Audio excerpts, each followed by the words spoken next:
At my brother's wedding, I found my name scribbled in pen on a napkin next to the kids' table. His wife grinned.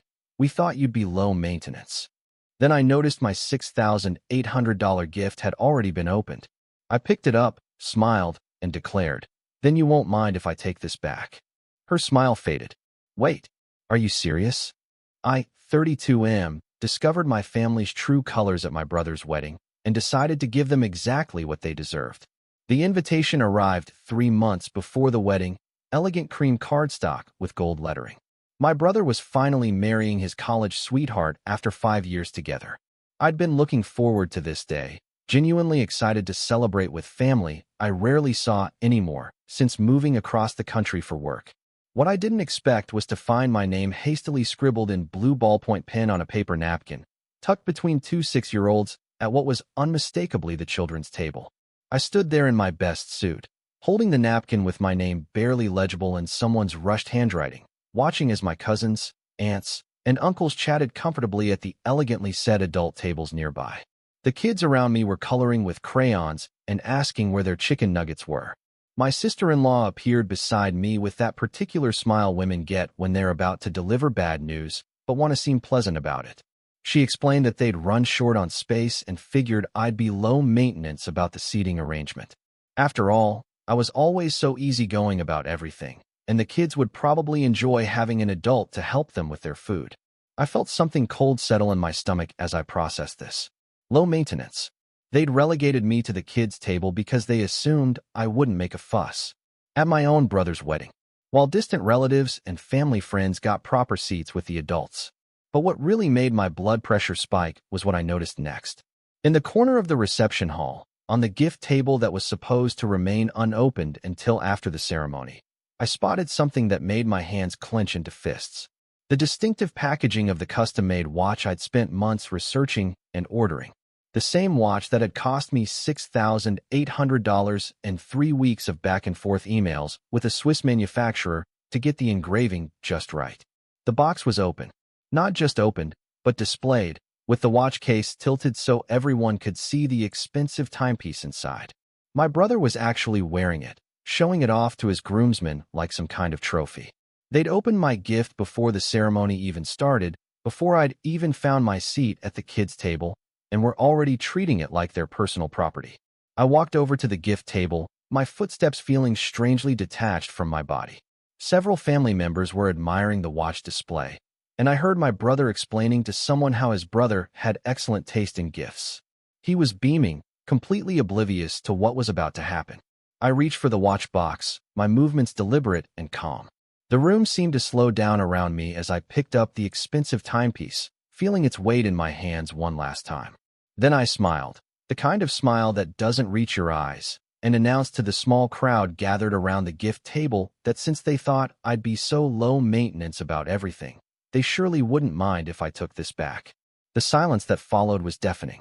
My sister-in-law's face went through several interesting color changes as she processed what I'd just said. She stammered, asking if I was serious, her voice climbing an octave with each word. The watch was already opened, already being enjoyed. Surely I couldn't just take it back now. My brother appeared at my shoulder, confusion written all over his face as he tried to understand what was happening. He asked what was wrong, why I was acting so strangely. Couldn't we just talk about whatever was bothering me? I explained, very calmly, that I'd discovered my assigned seating arrangement, holding up the napkin with my scribbled name as evidence. I mentioned how thoughtful it was that they'd considered me low maintenance enough to sit with the children while they opened and displayed my expensive gift before the ceremony had even begun. The color drained from my brother's face as he realized what had happened. He started apologizing, saying it was all a misunderstanding, that his wife had handled the seating arrangements and he hadn't known about the kids' table situation. He insisted they could fix this, find me a proper seat, move some people around. But I was already tucking the watch case under my arm, still wearing that smile that was starting to make people uncomfortable. I told him not to worry about it. After all, low-maintenance people don't make scenes at weddings. Low-maintenance people just quietly remove their expensive gifts and leave. My sister-in-law was practically hyperventilating at this point, insisting that the whole thing was just a mistake, that they'd run out of room at the adult tables and had to make difficult decisions. She swore they'd meant no disrespect, that they'd never intended to hurt my feelings. I asked her when exactly they'd opened my gift, since I'd specifically requested it remain sealed until after the ceremony like tradition dictated. The question hung in the air like a challenge, and I watched her scramble for an answer that wouldn't make things worse. She claimed they'd needed to open a few gifts early to make sure everything was properly displayed, that it wasn't personal, that lots of gifts had been opened. But as I glanced around the gift table, I could see that wasn't true. Every other package remained wrapped and sealed. Only mine had been torn open and put on display. My brother was now desperately trying to salvage the situation, offering to buy me dinner at the fanciest restaurant in town, promising to make this right somehow. He kept repeating that I was family, that this was all just a terrible misunderstanding, that surely we could work something out. I reminded him that family was exactly why this hurt so much. Family doesn't stick family at the kids' table while strangers get proper seats. Family doesn't open expensive gifts early just to show them off. Family doesn't assume someone will be low maintenance about being disrespected. The wedding guests were starting to notice the commotion. Whispers rippled through the reception hall as people turned to see what was happening near the gift table. I could feel dozens of eyes on us, and I knew this moment was going to become family legend, but not the kind my brother had planned for his wedding day. My sister-in-law made one last desperate attempt to fix things, offering to personally ensure I got a proper seat, promising that this would never happen again, practically begging me not to take the watch. She kept insisting it was all just a series of innocent mistakes that had somehow gotten out of hand. But I was done listening to excuses. I'd driven 800 miles to be here, taken time off work, spent nearly $7,000 on a gift, and bought a new suit for the occasion. In return, I'd been treated like an afterthought, stuck at the kids' table while they played with my expensive present. I told them both that they were absolutely right about one thing: I was low maintenance. So low maintenance, in fact, that I wouldn't be requiring anything from them going forward. No explanations, no apologies, no attempts to make it right. Just the return of my gift and my quiet exit from their celebration. Update 1. The drive home was 8 hours of processing what had just happened. I kept replaying the looks on their faces, the desperate scrambling, the way other family members had started whispering and pointing. My phone buzzed constantly with calls and texts that I ignored. By the time I reached my apartment, I had 17 missed calls from my brother, 12 from my sister-in-law, and a handful from various relatives who'd witnessed the scene. The voicemails ranged from angry to pleading to confused, but I deleted them all without listening completely. 3 days later, my brother showed up at my office. He looked terrible, exhausted, stressed, like he hadn't slept since the wedding. He begged me to meet him for coffee, said we needed to talk, insisted that his marriage was already suffering because of what happened. His wife was devastated. Their honeymoon had been ruined, and half the family was taking sides. Against my better judgment, I agreed to hear him out. We sat in a coffee shop near my office, and he laid out the whole story. According to him, his wife had been overwhelmed with wedding planning and had made the seating chart in a panic the night before. She'd genuinely run out of space and had stuck me at the kids' table thinking I'd be understanding about it. The gift opening had been her mother's idea, something about creating a better display for photos. He swore he'd known nothing about either decision until it was too late, and he was horrified when he realized what had happened. He kept emphasizing that I was his brother, that family meant everything to him, that he'd never intentionally disrespect me. I listened to his entire explanation without interrupting, then asked him one simple question. If the situation had been reversed, if I'd stuck him at the kids' table at my wedding while opening his expensive gift for display purposes, how would he have reacted? The question hung between us like a physical thing. He opened his mouth several times to answer, then closed it again, clearly struggling with the implications. Finally, he admitted he'd have been furious, probably would have done exactly what I did, maybe worse. That's when I knew my point had been made. Update 2. 6 months passed without contact from my brother's side of the family. The silence was actually peaceful. No more obligatory birthday calls. No more guilt trips about visiting more often. No more being treated as the convenient, low-maintenance family member who could be counted on to go along with whatever they decided. Then my mother got involved. She called me on a Tuesday evening, her voice carrying that particular tone mothers use when they're disappointed but trying to sound reasonable. She'd been talking to my brother, she said, and felt like this whole situation had gone on long enough. Family was family, and holidays were coming up, and surely I could find it in my heart to forgive and move forward. I explained to her what had actually happened at the wedding, not my brother's sanitized version, but the real story. The deliberate dismissal, the assumption that I'd be fine with disrespectful treatment, the early opening of my gift while I was relegated to children's seating. There was a long pause before she responded. She hadn't known about the kids' table, she said.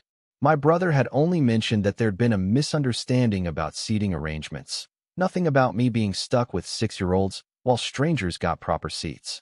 The gift situation, she admitted, was harder to explain away. She asked if I really needed to be so harsh about it. Couldn't I understand that young couples make mistakes when they're overwhelmed with wedding planning? I reminded her that I was also young once, and had somehow managed to treat people with basic respect even when I was stressed. I pointed out that their mistake hadn't been random. They'd specifically chosen to disrespect me because they assumed I'd tolerate it quietly. The conversation ended with her saying she'd talk to my brother again, get the full story, and see if there was some way to bridge this gap. I told her she was welcome to try, but that my position hadn't changed and wouldn't be changing. Update 3. The breakthrough came 8 months later, in the most unexpected way. My sister-in-law's sister was getting married, and apparently, she'd put my sister-in-law in charge of some of the planning. During one of their preparation meetings, my sister-in-law suggested seating some of the less important family members at a smaller table in the back to make room for more prestigious guests. Her sister apparently lost her mind. She told my sister-in-law that she'd be horrified to treat any family member that way, that seating arrangements were about respect and inclusion, not convenience. She'd heard what happened at my brother's wedding and had been appalled by the whole situation. This led to my sister-in-law finally, truly understanding what she'd done. My brother called me that evening, and for the first time in our entire relationship, he sounded genuinely ashamed. His wife had broken down completely, he said, crying for hours as she realized the full implications of her actions. She'd been so focused on creating the perfect wedding aesthetic that she'd forgotten about treating people like human beings. They wanted to make it right, he said. Really make it right. Not just offer surface-level apologies and hope things went back to normal. I was curious enough to listen to their proposal. They wanted to host a family dinner, invite everyone who'd been at the wedding, and publicly acknowledge what they'd done. Not just a private apology, but a real recognition that their behavior had been unacceptable. They'd also insisted on replacing the watch, not because I'd demanded it, but because they understood now that they'd had no right to open it in the first place. More importantly, they wanted to have a real conversation about family dynamics, about the assumptions they'd made, and about how to rebuild trust going forward. I agreed to consider it, but with conditions. The dinner would happen at a neutral location, not their home. The apology would be genuine and specific, not some vague acknowledgement of misunderstandings. And there would be no pressure for immediate forgiveness. I needed to see sustained change in their behavior, not just pretty words. The dinner happened 3 weeks later at a nice restaurant with about 15 family members present. My sister-in-law stood up and delivered what was probably the most genuine apology I'd ever heard. She acknowledged exactly what she'd done wrong, why it was hurtful, and took full responsibility for her choices. She didn't make excuses or blame stress or wedding planning chaos. My brother followed with his own apology for not recognizing the problem sooner and for trying to minimize my concerns initially. He admitted that he'd been so caught up in his wedding day happiness that he'd failed to notice his own brother being disrespected right in front of him. The family members who'd witnessed the original incident also spoke up, admitting they'd felt uncomfortable about the kids' table situation but hadn't said anything at the time. Several of them apologized for their own silence and promised to speak up if they ever witnessed similar treatment in the future. It wasn't perfect, and it didn't immediately fix everything, but it was real. For the first time since the wedding, I felt like they actually understood the impact of their actions rather than just wanting me to get over it for everyone's convenience. I accepted their apologies, but made it clear that rebuilding our relationship would take time and consistent respectful behavior. They agreed, and to their credit, they've followed through. The new watch sits in my dresser drawer, still in its box. I haven't decided whether to keep it or return it yet, but the fact that they replaced it without being asked and understood why they needed to tells me more about their growth than any number of words could. My name is no longer scribbled on napkins at family gatherings. I get properly printed place cards at assigned seats with the other adults. It's a small thing, but it represents something much larger. The recognition that respect isn't optional, even for the low-maintenance family member. Sometimes the most important gift you can give someone is the gift of consequences. It teaches them that their actions matter, that other people's feelings matter, and that assumptions about who will tolerate disrespect are often dead wrong. The watch was expensive, but the lesson was priceless.